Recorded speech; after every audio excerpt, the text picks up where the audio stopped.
Angus Thermopylae was an ore pirate and a murderer. Even the most disreputable asteroid pilots of Delta Sector stayed locked out of his way. Those who didn't ended up in the lockup or dead. But when Thermopylae arrived at Mallory's bar and sleep with a gorgeous woman by his side, the regulars had to take notice. Her name was Morn Highland, and she had been a police officer until she met up with Thermopylae. Hello and welcome to Liam's Lyceum. I'm your host Liam, aka Himbar, and today I'll be doing a spoiler-free review of Stephen R. Donaldson's The Gap into Conflict, the real story. The Gap into Conflict, the real story is a 1990 novel by Stephen R. Donaldson in book 1 of The Gap, also called The Gap Cycle. It is a very short novel by today's standards, more on that later.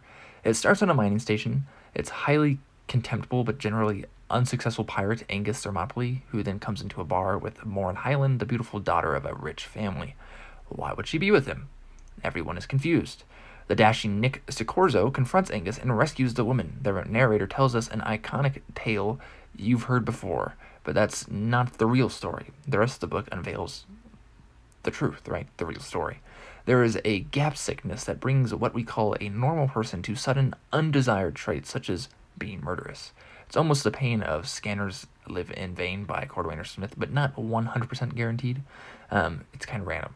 So the world is racked by madness and crime. Surprise! It's not Golden Age sci-fi so much so that the start did feel kind of actually like Northwest Smith in some ways, though, which is maybe on purpose, actually.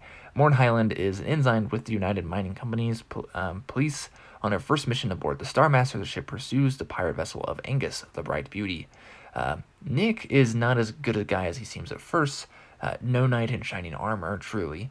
The frame of the story is fun and divides it into parts that if I were writing it, I would find easier to write than, a more general plot. It's told in a series of escalations, vignettes, really.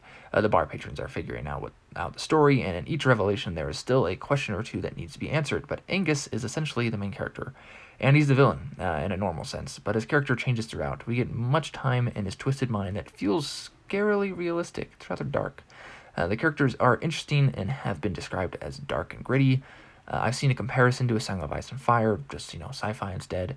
Rape is included in that comparison, and that's a theme Donaldson likes to address, it seems, though I haven't yet read Lord Falsbane, and everyone knows what it's about, though. This is actually my first Donaldson novel.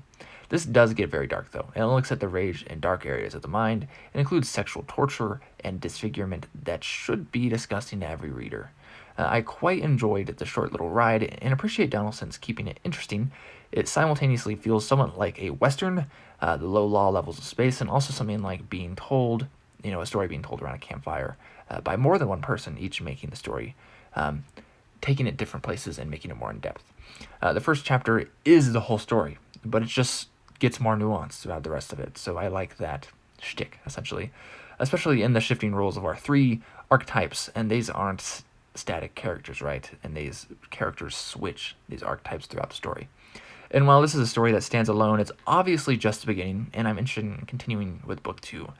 So this did start as a novella and is largely inspired by Wagner's Ring Cycle, largely in themes rather than an actual retelling, at least in this first part. Now, I believe the rest 4 books in the series get larger than this one, and also get much more obviously Wagner, Ring Cycle inspired.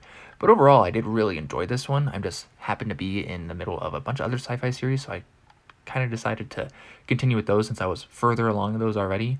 And then I'll probably get back to this one. I am looking forward to reading more in this series. Definitely a dark and interesting one that is really not that long, so it wouldn't hurt to try it out. Anyways, Liam from Liam's Lyceum. I will catch you next time.